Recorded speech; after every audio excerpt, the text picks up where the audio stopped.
Hi hello RG tailoring ಕ್ಲಾಸಿಗೆ ಸ್ವಾಗತ. ಎಲ್ಲರೂ ಹೇಗಿದ್ದೀರಾ ಫ್ರೆಂಡ್ಸ್? ನಾನಂತೂ ಚೆನ್ನಾಗಿದ್ದೀನಿ, ನೀವೆಲ್ಲ ಚೆನ್ನಾಗಿದ್ದೀರಾ ಅಂತ ಅಂದ್ಕೊಂಡಿದ್ದೀನಿ. ನೋಡಿ ಫ್ರೆಂಡ್ಸ್, ನನ್ನ ಚಾನಲನ್ನು ಟೈಲರ್ಸೇ ಆದಷ್ಟು ನೋಡೋದ್ರಿಂದ ನಾನು ಟೈಲರ್ಗೆ ಬೇಕಾಗಿರುವಂಥ ಮಾಹಿತಿಯನ್ನು ಕೊಡ್ತೀನಿ. ಆದರೆ ವಿಡಿಯೋನ ಪೂರ್ತಿಯಾಗಿ ನೋಡಿ, ವಿಡಿಯೋದ ಕೊನೆಯಲ್ಲಿ ನಿಮಗೆ ಒಳ್ಳೆ ಒಂದು ಮಾಹಿತಿ ಸಿಗುತ್ತೆ ಅಂತ ಹೇಳ್ತೀನಿ. ಏನು ಮಾಹಿತಿ ಅಂತ ಈ ವಿಡಿಯೋದಲ್ಲಿ ಶುರು ಮಾಡೋಣ ಬನ್ನಿ. ಟೈಲರಿಂಗ್ ಕಲಿತಾ ಇರೋರು ಅಥವಾ ಟೈಲರಿಂಗ್ ಕಲ್ತಿರೋರು, ಕಸ್ಟಮರ್ ಬಟ್ಟೆನ ಇವಾಗ ಇಸ್ಕೊಳ್ತಾ ಇರೋರು ಅಥವಾ ತುಂಬ ವರ್ಷದಿಂದ ಬಟ್ಟೆ ಹೊಲಿತಾ ಇರೋರು ತಪ್ಪದೆ ನಾನಿವತ್ತು ಹೇಳುವಂಥ ಈ ಟಿಪ್ಸನ್ನು ಫಾಲೋ ಮಾಡಿ. ಏನಂತ ಅಂದರೆ, ನೀವು ಕಸ್ಟಮರ್ ಬ್ಲೌಸನ್ನು ಇಸ್ಕೊಂಡ್ಮೇಲೆ ನೀವು ಈಗ ನಾನು ಹೇಗೆ ಯಾಸ್ಮಿನ್ ಕೈಯಲ್ಲೂ ಸಹ ಬ್ಲೌಸನ್ನು ಸ್ಟಿಚ್ ಮಾಡಿಸ್ತೀನಿ, ನಾನು ಸಹ ಸ್ಟಿಚ್ ಮಾಡ್ತೀನಿ. ಆದರೆ ಕೊನೆಯಲ್ಲಿ ಫೈನಲ್ಲಾಗಿ ಬ್ಲೌಸನ್ನು ಐರನ್ ಮಾಡಿ ಅದರಲ್ಲಿ ಏನಾದ್ರು ತಪ್ಪಿದೆಯಾ ಅಂತ ಹುಡುಕಿ ನೋಡಿ ಇಟ್ಟು ಕಸ್ಟಮರ್ಗೆ ಕೊಡೋದು ನನ್ನ ಜವಾಬ್ದಾರಿ ಆಗಿರುತ್ತೆ.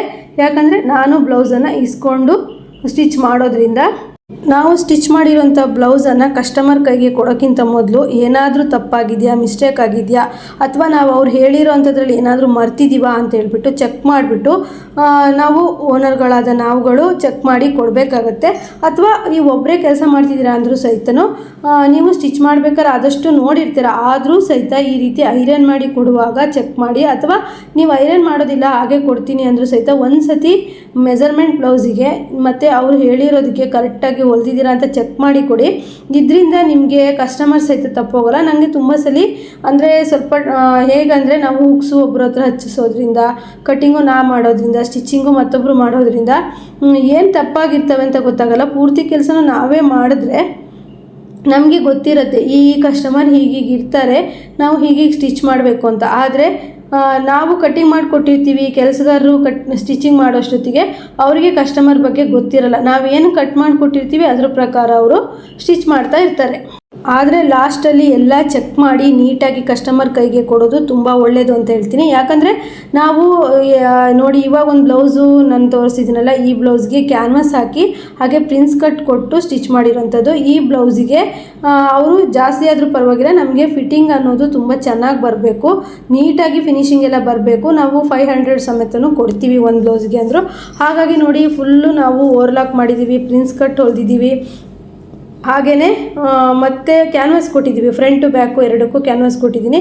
ಈ ರೀತಿ ಕ್ಯಾನ್ವಾಸ್ ಕೊಡೋದು ನಿಮಗೆ ಗೊತ್ತಿಲ್ಲ ಅಂದರೆ ವಿಡಿಯೋ ಮಾಡಿ ಅಂದರೆ ನಾನು ವಿಡಿಯೋ ಮಾಡ್ತೀನಿ. ನೋಡಿ, ಪ್ರಿನ್ಸ್ ಕಟ್ ಕೊಟ್ಟಿದ್ದೀವಿ. ಇವರಿಗೆ ನಾವು 500 ಆಗುತ್ತೆ ಅಂತ ಹೇಳಿದ್ವಿ, ಹ್ಞೂ ಅಂತ ಒಪ್ಕೊಂಡಿದ್ದಾರೆ. ಆದರೆ ಈ ವಿಡಿಯೋದಲ್ಲಿ ನಿಮಗೆ ಒಂದು ಒಳ್ಳೆಯ ಒಂದು ಮಾಹಿತಿ ಸಿಗುತ್ತೆ. ಏನಂದರೆ, ನಾವು 200 ಕೊಡ್ತೀವಿ, ನಮಗೆ ಅಷ್ಟಕ್ಕೆ ಬ್ಲೌಸ್ ಹೊಲ್ಕೊಡ್ರಿ ಅನ್ನೋರಿಗೆ, ಅಥವಾ 350 ಕೊಡ್ತೀವಿ, ನಮ್ಗೆ ಅಷ್ಟಕ್ಕೆ ಬ್ಲೌಸ್ ಹೊಲ್ಕೊಡಿ ಅನ್ನೋರಿಗೆ, 450 ಕೊಡ್ತೀವಿ, ನಮ್ಗೆ ಅಷ್ಟಕ್ಕೆ ಬ್ಲೌಸ್ ಹೊಲ್ಕೊಡಿ ಅನ್ನೋರಿಗೆ ಯಾವ ರೀತಿ ನಾವು ಸ್ಟಿಚ್ ಮಾಡಿಕೊಡ್ತೀವಿ ಅಂತ ಹೇಳ್ಬಿಟ್ಟು ನೀವು ವಿಡಿಯೋದ ಕೊನೆಯಲ್ಲಿ ನಾನು ಹೇಳ್ತೀನಿ.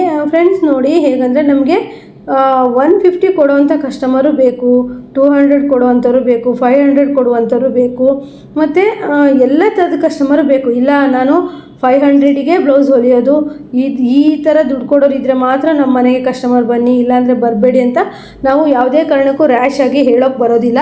ನಾನು ಇಷ್ಟು ವರ್ಷದಿಂದ ಬಟ್ಟೆ ಹೊಲಿದ್ರೂ ಸಹಿತ ಒಂದೊಂದು ಸಲ ಟಾಪ್ ಫಿಟ್ಟಿಂಗಿಗೆ ಅಂತ ಮನೆ ಹತ್ರ ಬರ್ತಾರೆ. ಟಾಪ್ ಫಿಟ್ಟಿಂಗ್ ಎಲ್ಲ ಮಾಡ್ಕೊಂಡಾದ್ಮೇಲೆ 10 ರೂಪಾಯಿ ಕೊಡ್ತಾರೆ. ಆದರೆ ನಾನು ಬೇಜಾರು ಮಾಡ್ಕೊಳ್ಳಲ್ಲ, ಯಾಕಂದರೆ ಅವರೇ ಕಸ್ಟಮರ್ ಹೋಗಿ ಇನ್ನೊಬ್ಬರ ಹತ್ರ ಹೇಳ್ತಾರೆ. ಆ ರೀತಿ ನಮಗೆ ಒಂದಕ್ಕೆ ಜಾಸ್ತಿ ಅಮೌಂಟ್ ಬಂದರೆ ಇನ್ನೊಂದಕ್ಕೆ ಕಡಿಮೆ ಅಮೌಂಟ್ ಬಂದಿರುತ್ತೆ.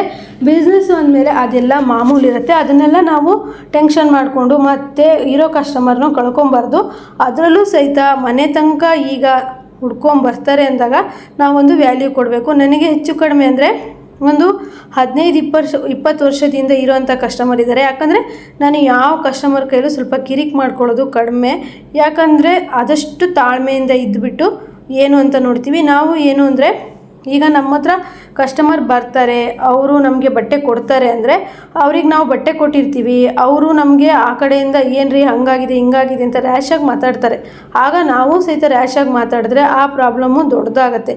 ಹಾಗಾಗಿ ನಾನು ಹೇಳೋದು, ನಾವು ಟೈಲರ್ಗಳಾಗಿರಲಿ ಅಥವಾ ಬಟ್ಟೆ ಸೇಲ್ ಮಾಡೋರು ಆಗಿರಲಿ, ನಾವು ಕಸ್ಟಮರ್ಗಳ ಕೈಯಲ್ಲಿ ಒಳ್ಳೆ ಒಂದು ಅವ್ರ ಹತ್ರ ಒಂದು ಬಾಂಧವ್ಯನ ಇಟ್ಕೋಬೇಕಾಗತ್ತೆ. ಯಾಕಂದರೆ ಈಗ ಒಂದು 50 ರೂಪಾಯಿ ಆಗಲಿ 100 ರೂಪಾಯಿ ಆಗಲಿ ಆ ದುಡ್ಡಿಗೆ ನಾವು ಕಷ್ಟಪಡಲೇಬೇಕು. ಈಗ ನಾವು ಟೈಲರ್ಸ್ ಆದ್ರೂ 250 ದುಡಿಬೇಕು, 250 ರೂಪಾಯಿ ದುಡಿಬೇಕು ಅಂದರೆ ಎಷ್ಟು ಕಷ್ಟಪಡಬೇಕಲ್ವ. ಹಾಗಾಗಿ ನೀವು ಸೀಸನ್ ಇರಲಿ, ಬಟ್ಟೆ ರಾಶಿ ಇರಲಿ, ಕಸ್ಟಮರಿಗೆ ಒಳ್ಳೆ ಕ್ವಾಲಿಟಿ ಅಥವಾ ನೀವು ಫಿನಿಶಿಂಗ್ ಎಲ್ಲ ನೀಟಾಗಿ ಕೊಟ್ಟರೆ ಮತ್ತೆ ಮತ್ತೆ ಬರ್ತಾರೆ. ಅದೇ ನೀವು ಒಂದು ಕಸ್ಟಮರ್ ಕೈಲಿ ಕಿರಿಕ್ ಮಾಡಿಕೊಂಡ್ರೆ ಅವರು 10 ಕಸ್ಟಮರಿಗೆ ಹೇಳ್ತಾರೆ. ಆದಷ್ಟು ನಾನು ಹೇಳೋದು ನೀವು ಲಾಸ್ ಮಾಡ್ಕೊಂಡು ಹೊಲೀರಿ ಅಂತಲ್ಲ, ನಿಮ್ಮ ಕೆಲಸನ ನೀಟಾಗಿ ಮಾಡಿಕೊಡಿ, ಅದಕ್ಕೆ ತಕ್ಕಾದ ಅಮೌಂಟನ್ನು ಹೇಳಿ. ತೀರಾ ಕೊಡೋದೇ ಇಲ್ಲ ಅಂದವರಿಗೆ ನೀವು ಕಿರಿಕ್ ಮಾಡ್ಕೊಳಕ್ಕೆ ಹೋಗಬೇಡಿ. ಯಾಕಂದರೆ ಬಿಸ್ನೆಸ್ ನಡಿಬೇಕು, ನಾವು ಚೆನ್ನಾಗಿ ಕೆಲಸ ಮಾಡಬೇಕು, ನಾವು ಇದ್ದಲ್ಲಿಗೆ ಕಸ್ಟಮರ್ ಹುಡ್ಕೊಂಡು ಬರಬೇಕು ಅಂದರೆ ನಾವು ಸ್ವಲ್ಪ ತಾಳ್ಮೆಯಿಂದ ಇರಲೇಬೇಕಾಗತ್ತೆ. ಹಾಗೆ ಫ್ರೆಂಡ್ಸ್, ಒಂದು 2-3 ವರ್ಷದ ಹಿಂದೆ ನಾನು ಯಾರೂ ಕೆಲಸಗಾರನ್ನ ಇಟ್ಕೊಂಡಿರಲಿಲ್ಲ. ಜಸ್ಟ್ ನಾನು ಫುಲ್ ಬಟ್ಟೆನ ಹೊಲಿತಿದ್ದೆ. ಹುಕ್ಸು ಹಚ್ಕೊಡೋಕೆ ಮಾತ್ರ ಒಬ್ಬರು ಇದ್ದರು. ಯಾಕಂದರೆ ತುಂಬ ಬಟ್ಟೆಗಳನ್ನು ಹೊಲಿದಾಗ ಹುಕ್ಸು ಒಂದು ಹಚ್ಚೋದು ನಮಗೆ ಸ್ವಲ್ಪ ಪ್ರಾಬ್ಲಮ್ಮೇ ಆಗುತ್ತೆ. ನಾನು ನೋಡೇ ಇಲ್ಲ, ಅವರು ಹುಕ್ಸನ್ನು ಹಚ್ಚುವಾಗ ಲೂಸ್ ಆಗಿ ಹಚ್ಬಿಟ್ಟಿದ್ರು. ಅದಕ್ಕೆ ಕಸ್ಟಮರಿಗೆ ನಾನು ಹಚ್ಚಿರ್ತಾರೆ ಬಿಡು ಕರೆಕ್ಟಾಗಿ ಅಂತೇಳಿ ಕೊಟ್ಟು ಅದಕ್ಕೆ ತುಂಬ ದೊಡ್ಡ ಜಗಳನೇ ಮಾಡಿಬಿಟ್ಟಿದ್ರು. ಹಾಗಾಗಿ ನೋಡಿಕೊಂಡು ಕೊಡಿ. ಅಂಗಡಿ ಓನರ್ಗಳು ಆಗಿದ್ದರೆ ನೀವೇ ಸ್ಟಿಚ್ ಮಾಡಿರಲಿ, ಅಥವಾ ಕಸ್ಟಮರ್ ಅಂದರೆ ಬೇರೆಯವ್ರು ನೀವು ಕೆಲಸಗಾರನ್ನ ಇಟ್ಕೊಂಡೇ ಸ್ಟಿಚ್ ಮಾಡಿಸಿರಲಿ, ಅಥವಾ ಹುಕ್ಸು, ರಿಂಗ್ಸು, ಫಾಲ್ ಹಚ್ಚೋದಾಗಿರೋ ಪ್ರತಿಯೊಂದನ್ನು ಚೆಕ್ ಮಾಡಿ ಕೊಡೋ ಅಂಥದ್ದು ನಿಮ್ಮದೇ ಜವಾಬ್ದಾರಿ ಆಗಿರುತ್ತೆ. ಕೆಲವೊಂದು ಶಾಪಲ್ಲಿ ತುಂಬ ಚೆನ್ನಾಗಿ ಬಟ್ಟೆನ ಸ್ಟಿಚ್ ಮಾಡ್ತಾ ಇರ್ತಾರೆ, ಮತ್ತು ಅವ್ರ ಅಂಗಡಿಗೆ ತುಂಬ ಕಸ್ಟಮರು ಇರ್ತಾರೆ. ಒಂದೇ ಸಲಿಗೆ ಅವ್ರ ಅಂಗಡಿ ಅಂದರೆ ತುಂಬ ವ್ಯಾಲ್ಯೂ ಕಳ್ಕೊಬಿಡುತ್ತೆ. ಅಂದರೆ ಕೆಲಸಗಾರನ್ನ ಇಟ್ಕೊಂಡು ಕೆಲಸ ಮಾಡ್ಸೋಕ್ಕೆ ಶುರು ಮಾಡ್ತಾರೆ. ಕೆಲಸದ ಮೇಲೇ ಅವರು ಗ್ಯಾರಂಟಿ ಆಗಿರ್ತಾರೆ. ಅಂದರೆ ಏನು ಚೆಕ್ ಮಾಡೋದಾಗಲಿ, ಹೀಗೆ ಒಳ್ಳೆ ರೀತಿಯಲ್ಲಿ ಹೊಲಿದ್ಕೊಡೋದಾಗಲಿ ಮಾಡೋದಿಲ್ಲ. ಹಾಗಾಗಿ ಒಳ್ಳೊಳ್ಳೆ ಕಸ್ಟಮರ್ನ ಕಳ್ಕೊಂಡಂಥ ಎಷ್ಟೋ ಅಂಗಡಿಗಳ ಉದಾಹರಣೆಗಳಿದ್ದಾವೆ. ನೀವು ಕೆಲಸಗಾರನ ಅಂದರೆ ಬಟ್ಟೆ ಸ್ಟಿಚ್ ಮಾಡೋರನ್ನ ಹಿಡ್ಕೊಂಡು ಮಾಡಬಾರ್ದು ಅಂತ ನಾನು ಹೇಳೋದಿಲ್ಲ. ನಾವು ಓನರ್ಗಳು ಏನು ಅಂದರೆ ಚೆಕ್ ಮಾಡಿ ಕೊಟ್ಟಿಲ್ಲ ಅಂದರೆ ಮಾತ್ರ ಸಮಸ್ಯೆ ಆಗುತ್ತೆ. ಈಗ ನೋಡಿ, ಎಂಬ್ರಾಯ್ಡ್ರಿ ಹಾಕ್ಸಿದ್ದೆ ನಾನು, ಇಲ್ಲಿ ವಿ ಶೇಪ್ ಬಂದಲ್ಲಿ ಹಾಕಿ ಅಂತ ಹೇಳಿದ್ದೆ, ಈ ರೀತಿ ಹಾಕಿಬಿಟ್ಟಿದ್ದಾರೆ. ಹೀಗೆ ಬರಬೇಕಿತ್ತು, ನನ್ನ ಕೈ ತೋರಿಸಿದ್ರಲ್ಲಿ ಏನು ಮಾಡೋದು ಅಂತ ಗೊತ್ತಿಲ್ಲ, ನೋಡಬೇಕು, ಅವರಿಗೆ ಕೇಳಬೇಕಿನ್ನು. ಮತ್ತು ಎಲ್ಲ ವರ್ಕ್ ಎಲ್ಲ ಚೆನ್ನಾಗೇ ಹಾಕಿದ್ದಾಳೆ. ಏನು ಈ ಥರ ಆಗ್ಬಿಡ್ತು ಅಂತ ಕೇಳಬೇಕು. ಹಾಗೆ ಅದು ಎಂಬ್ರಾಯ್ಡ್ರಿ ಮಾಡಿ ಕೊಟ್ಟಿದ್ದರು, ನಾನು ಹಾಗೆ ಇಟ್ಟಿದ್ದೆ, ನಿಮಗೆ ತೋರಿಸ್ದೆ ಅಷ್ಟೇ. ಹಾಗೆಯೇ ನಾನು ಮೊನ್ನೆ ವಿಡಿಯೋದಲ್ಲೆಲ್ಲ ಎಷ್ಟು ಬ್ಲೌಸ್ ಕಟ್ಟಿಂಗ್ ಮಾಡೋದು ಹಾಕಿದ್ದೆ, ಅದಿಷ್ಟು ಬ್ಲೌಸ್ ಅಕ್ಕ ಹೊಲಿದ್ರ ಅನ್ನೋದು ನಿಮಗೊಂದಿರುತ್ತೆ. ಹಾಗಾಗಿ ನಾನು ಇವತ್ತು ತೋರಿಸ್ದೆ. ನೋಡಿ, ಈ ಬ್ಲೌಸಲ್ಲಿ ಇದು ಯಾಸ್ಮಿನ್ ಸ್ಟಿಚ್ ಮಾಡಿರೋದು. ಈ ಬ್ಲೌಸಲ್ಲಿ ಏನಾದರೂ ಮಿಸ್ಟೇಕ್ ಮಾಡಿದಾಳ ಅಂತ ನಾನು ಚೆಕ್ ಮಾಡಿರ್ತೀನಿ. ಯಾಕಂದರೆ ಎದೆ ಸುತ್ತಳತೆ, ಫಿಟ್ಟಿಂಗು ಎಲ್ಲ ಕರೆಕ್ಟಾಗಿ ಸ್ಟಿಚ್ ಮಾಡಿದಾಳ ಅಂಥೇಳಿ. ಕೆಲವು ಸರಿ ನಾವು ಇಲ್ಲ ಎಲ್ಲ ಸರಿ ಮಾಡಿರ್ತಾರೆ ಅಂಥೇಳಿ ಬಿಟ್ಟಾಗ ತಪ್ಪಾಗಿರುತ್ತೆ. ಆಗ ಕಸ್ಟಮರು ಬೈಯೋದು ನಮಗೆ ಹೊರತು ಕೆಲಸಗಾರರಿಗಲ್ಲ. ನೀವು ಸರಿ ಕೆಲಸ ಮಾಡಬೇಕಿತ್ತು ಅಂತ ಹೇಳ್ತಾರೆ. ಹಾಗಾಗಿ ಯಾವುದಕ್ಕಾದ್ರೂ ಪ್ರಾಬ್ಲಮ್ ಆಗಬಾರ್ದು ಅಂದ್ಬಿಟ್ಟು ಯಾಸ್ಮಿನ್ ತುಂಬ ಚೆನ್ನಾಗಿ ಪರ್ಫೆಕ್ಟಾಗಿ ಸ್ಟಿಚ್ ಮಾಡಿರ್ತಾಳೆ. ಆದಷ್ಟು ಅವಳು ತಪ್ಪುಗಳು ಮಾಡೋದು ತುಂಬ ಕಮ್ಮಿ. ಆದರೂ ಸಹಿತ ಮಿಸ್ಟೇಕಾಗಿ ಮಾಡಿದರೆ ಅಂದ್ಬಿಟ್ಟು ನಾನು ಚೆಕ್ ಮಾಡಿ ಕೊಡ್ತೀನಿ. ನೀವು ಫಾಲ್ಗಳು ಹಚ್ಚಿಸ್ತಾ ಇದ್ದರೆ, ಜಿಗ್ಜಾಗ್ ಮಾಡ್ತಾಯಿದ್ರೆ, ಅಥವಾ ಇನ್ನೇನು ಹುಕ್ಸ್ ಹಾಕ್ತಾಯಿದ್ರೆ ನೀವು ಜಾಸ್ತಿ ಸ್ವಲ್ಪ ಚೆಕ್ ಮಾಡಿ. ಯಾಕಂದರೆ ನಮ್ಮ ಕೆಲಸ ಸರಿ ಇಲ್ಲ ಅಂದರೆ ಹೇಳೋದು ಕಸ್ಟಮರು ನಮಗೆ. ನೋಡಿ, ನಾನು ಮೈ ಉದ್ದ ಆಗಿರ್ಬೋದು ಪ್ರತಿಯೊಂದು ಚೆಕ್ ಮಾಡಿ, ಇನ್ನು ಐರನ್ ಮಾಡೋದಕ್ಕಿಂತ ಮುಂಚೆ ಈ ರೀತಿ ಚೆಕ್ ಮಾಡಿ.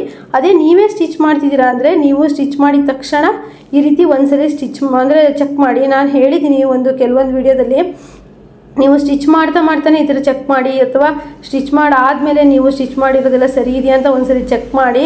ಅಂದರೆ ನೀವು ಪೂರ್ತಿನೂ ಲಾಸ್ಟಲ್ಲಿ ಚೆಕ್ ಮಾಡಬಾರ್ದು, ನೋಡ್ಕೊಳ್ತಾ ಸ್ಟಿಚ್ ಮಾಡಬೇಕು. ಅದೇ ನಿಮ್ಮ ಅಂಗಡಿಯಲ್ಲಿ ಕೆಲಸ ಮಾಡೋವಂಥವ್ರು ಸ್ಟಿಚ್ ಮಾಡಿದರೆ ನೀವು ಅದನ್ನು ನೋಡಿಬಿಟ್ಟು ಹುಕ್ಸು, ರಿಂಗ್ಸ್ಗೆ ಕೊಡಬೇಕು ಮತ್ತು ಐರನ್ ಮಾಡಬೇಕು. ಈ ಬ್ಲೌಸ್ ನಾನೇ ಸ್ಟಿಚ್ ಮಾಡಿರೋದು, ಆದರೂ ಸಹಿತ ಇದರಲ್ಲಿ ಏನಾದರೂ ತಪ್ಪಿದೆಯಾ ಅಂತ ಹೇಳಿ ನೋಡ್ತೀನಿ. ನೋಡಿ ಫ್ರೆಂಡ್ಸ್, ಈ ಬ್ಲೌಸ್ಗೆ 200 ರೂಪೀಸ್ ಕೊಡ್ತಾರೆ. ಹಾಗಾಗಿ ನಾವು ಇದಕ್ಕೆ ಓರ್ಲಾಕು ಏನೂ ಮಾಡಿಲ್ಲ. ಫಿಟ್ಟಿಂಗ್ ಒಂದು ನೀಟಾಗಿ ಕೊಟ್ಟಿದ್ದೀನಿ, ಮತ್ತು ಒಂದು ಲೇಸ್ ಹಚ್ಚಿದ್ದೀನಿ. ಅಂದರೆ ಇದಕ್ಕೆ ಲೇಸ್ ಹಚ್ಚೋದಕ್ಕೆ ಸಹಿತ ಬರಲ್ಲ. 200 ರೂಪೀಸ್ ಅಂದರೆ ತುಂಬಾ ನಮಗೆ ಲಾಸ್ ಆಗುತ್ತೆ. ಆದರೂ ಪರವಾಗಿಲ್ಲ, ಅವರು ಫಾಲು ಏನು ಬೇಡ ಅಂದಿದ್ದಾರೆ. ಬರೀ ಒಂದು ಬ್ಲೌಸು ನಾರ್ಮಲ್ ರೌಂಡ್ ನೆಕ್ ಇಟ್ಟು ಸ್ಟಿಚ್ ಮಾಡಿ ಅಂತ ಹೇಳಿದರೆ 200 ಅಥವಾ 250 ಕೊಡ್ಬೋದು. ನಾನು ಇದಕ್ಕಿಂತ ಮುಂಚೆ ಪೋಟ್ಲಿ ಬಟನ್ ಬ್ಲೌಸ್ ತೋರಿಸ್ದೆ ಅಲ್ವಾ, ಅದಕ್ಕೆ 400 ರೂಪೀಸ್ ಕೊಡ್ತೀನಿ ಅಂತ ಹೇಳಿದ್ದಾರೆ. ಹೀಗಾಗಿ ಒಂದೊಂದು ಬ್ಲೌಸ್ಗಳಿಗೆ ಒಂದೊಂದು ರೇಟ್ ಇರುತ್ತೆ. ಕರೆಕ್ಟಾಗಿ ಇಷ್ಟೇ ರೇಟ್ಗಳನ್ನು ತಗೊತೀವಿ ಅಂತ ಹೇಳಕ್ಕೆ ಬರ್ದಿಲ್ಲ. ಆದರೆ ಎಷ್ಟೇ ದುಡ್ಡು ಬರಲಿ, ನಿಮ್ಮ ಕೆಲಸ ನೀಟಾಗಿರಲಿ, ಆಗ ನಿಮಗೆ ಕಸ್ಟಮರ್ ನಿಮ್ಮ ಮೇಲೆ ನಂಬ್ತಾರೆ. ಹಾಗೆ ಒಂದು ಸ್ವಲ್ಪ ನಿಮಗೆ ಬಟ್ಟೆಗಳನ್ನು ಜಾಸ್ತಿ ತಂದು ಕೊಡ್ತಾರೆ. ಆದಷ್ಟು ನಾನು ಮನೇಲಿ ಟೈಲರಿಂಗ್ ಮಾಡೋದ್ರಿಂದ ಕಸ್ಟಮರನ್ನ ಹಾಳು ಮಾಡ್ಕೊಳ್ಳೋಕ್ಕೆ ಇಷ್ಟಪಡಲ್ಲ. ಆದಷ್ಟು ನಾನೇ ತಾಳ್ಮೆಯಿಂದ ಸ್ಟಿಚ್ ಮಾಡಿಕೊಡ್ತೀನಿ ಚೆನ್ನಾಗಿ. ಅವ್ರಿಗೆ ಪೇಟೆಯಲ್ಲಿ ಹೊಲಿಸೋ ಟೈಲರ್ಗಳಿಗಿಂತ ಕ್ವಾಲಿಟಿ ಮತ್ತು ಸ್ಪೀಡಾಗಿ ನಾವು ಕೊಟ್ಟಾಗ ನಮ್ಮ ಹತ್ರನೇ ಬರ್ತಾರೆ. ನೋಡಿ ಈ ರೀತಿ ಡೋರಿಯನ್ನು ಕೊಟ್ಟು ಫ್ಲವರನ್ನು ಮಾಡಿದ್ವಿ. ಇದು ನಾರ್ಮಲ್ ಬ್ಲೌಸ್ ಹೊಲಿಯೋದಕ್ಕೆ ಹೇಳಿದರು, ನಾನೊಂದು ಲೇಸ್ ಇಟ್ಟೆ ಅಷ್ಟೇ. ಅಷ್ಟು ಬರೀ ಪ್ಲೈನ್ ರೌಂಡ್ ನೆಕ್ಕೆ ಹೊಲಿದಿದ್ದೆ. ಇದು ಒಂದಕ್ಕೆ ಕಾಂಬಿನೇಷನ್ ಆಗಿ ಸಿಲ್ವರ್ ಲೇಸನ್ನು ಕೊಟ್ಟೆ. ನೋಡಿ ಇದಕ್ಕೆ 250 ಅಥವಾ 200 ಕೊಡ್ತಾರೆ. ನಾವು ಆಗಲ್ಲ ಅನ್ನೋಕ್ಕೆ ಬರಲ್ಲ, ಯಾಕಂದರೆ 5-6 ಬ್ಲೌಸ್ ಕೊಟ್ಟಿದ್ದಾರೆ, ಪರವಾಗಿಲ್ಲ ಅನ್ಸೀಸನಲ್ಲಿ ಅನ್ನೋ ಥರ ಆಗುತ್ತೆ. ಹಾಗೆಯೇ ಈ ಪೋಟ್ಲಿ ಬಟನ್ ಬ್ಲೌಸಿಗೆ 450 ಕೊಡ್ತೀನಿ ಅಂತ ಹೇಳಿದರು. ತುಂಬ ಹೊತ್ತು ಕೆಲಸ ಹಿಡಿಯುತ್ತೆ. ಹಾಗಾಗಿ ಆಲ್ಮೋಸ್ಟ್ ನಾನು ತುಂಬ ಬಟ್ಟೆ ನಾನೇ ಸ್ಟಿಚ್ ಮಾಡಿದ್ದೀನಿ, ಯಾಸ್ಮಿನು ಸ್ಟಿಚ್ ಮಾಡಿದ್ದಾಳೆ. ನೋಡಿ ಫ್ರೆಂಡ್ಸ್, ಈ ವಿಡಿಯೋ ಇಷ್ಟ ಆಗಿದ್ರೆ ನೆಕ್ಸ್ಟ್ ವಿಡಿಯೋದಲ್ಲಿ ಮತ್ತೆ ಭೇಟಿ ಆಗೋಣ. ಲೈಕ್, ಶೇರ್, ಕಮೆಂಟ್ ಮಾಡೋದನ್ನು ಮರಿಬೇಡಿ. ಓಕೆ, ಬಾಯ್.